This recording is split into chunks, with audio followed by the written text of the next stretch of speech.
Ready start. महोदय, जहाँ तक मैं जानता हूँ कि ग्रामीण विकास की महत्वपूर्ण आवश्यकता कृषकों को आर्थिक साधन उपलब्ध कराने की है।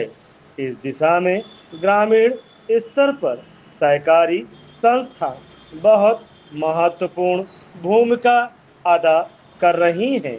इसीलिए उसने इस क्षेत्र में किसानों को आवश्यकतानुसार कृषि उत्पादन बढ़ाने के लिए सहकारी संगठित ढांचे से अल्प और मध्यावधि ऋण के रूप में इस वर्ष लगभग 5,000 करोड़ रुपए का ऋण वितरित किया जा चुका है, जिसे न केवल नगद अपितु खाद, बीज एवं कीटनाशक के रूप में प्रदान किया जाता है।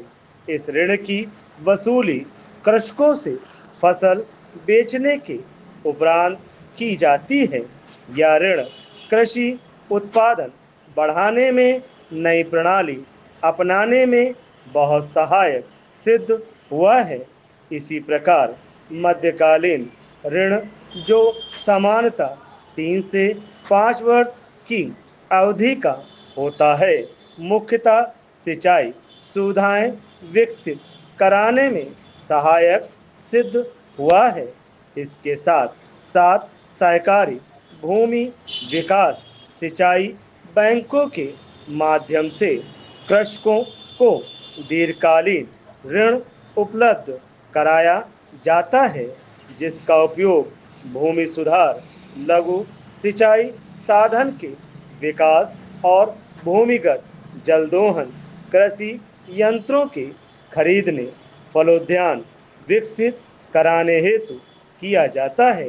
ये बैंक प्रतिवर्ष सहकारी भूमि एवं ग्रामीण विकास पर किसानों को औसतन 700 करोड़ रुपए वितरित करती है। पैराग्राफ 6। हमारे देश में कृषि विकास ग्राम विकास का मुख्य आर्थिक आधार माना जाता है। किसानों को तब तक लाभ नहीं मिल सकेगा जब तक कि उन्हें उत्पादित कृषि उपज का लाभकारी मूल्य प्राप्त न हो। इसके लिए मंडी स्तर पर कृषि क्रय विक्रय सहकारी समितियां बनाई गई हैं। एक तरफ ये समितियां किसानों को समय समय पर रासायनिक खाद उपलब्ध कराती हैं, उन्नत बीज फसल के समय देती हैं, कीटाणु नाशक दवा मुहैया कराती हैं, उन्हें कृषि उपज का लाभकारी मूल्य दिलाने और उपभोक्ता सामग्री सुलभ कराने का प्रयत्न भी करती हैं। किसान को समय पर बीज नहीं मिलेगा, फसल कैसे होगी? बीज अच्छा होगा तो फसल अच्छी होगी। फसल के बचाव के लिए कीटनाशक दवा रक्षक का कार्य करती है, इसलिए सहकारी समितियां उनके लिए कारगर सिद्ध हो रही हैं। महोदय, कृषि उत्पादन का पूरा आर्थिक लाभ किसानों को तब प्राप्त हो सकता है जब ग्रामीण क्षेत्रों में ही कृषि उपज का संसाधन उपलब्ध हो। इससे ग्रामीण क्षेत्रों में न केवल रोजगार के अवसर बढ़ेंगे, अपितु कृषकों को उनकी उपज का सर्वाधिक मूल्य मिल सकेगा।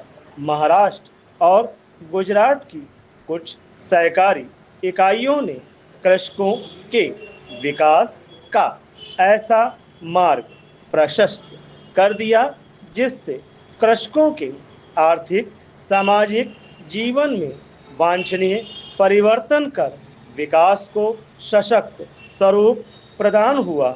कृषि उपज का संसाधन कर लाभकारी मूल्य दिलाने के उद्देश्य से देश में चीनी मिलें, सूत मिलें, तेल मिलें और चावल मिलें चल रही हैं। इन इकाइयों ने विशेषता सहकारी चीनी मिलों ने ग्रामीण विकास में बहुत महत्वपूर्ण योगदान दिया है और सिद्ध कर दिया है कि सहकारी संगठनों की ग्राम विकास में सबसे अधिक महत्वपूर्ण भूमिका हो सकती है।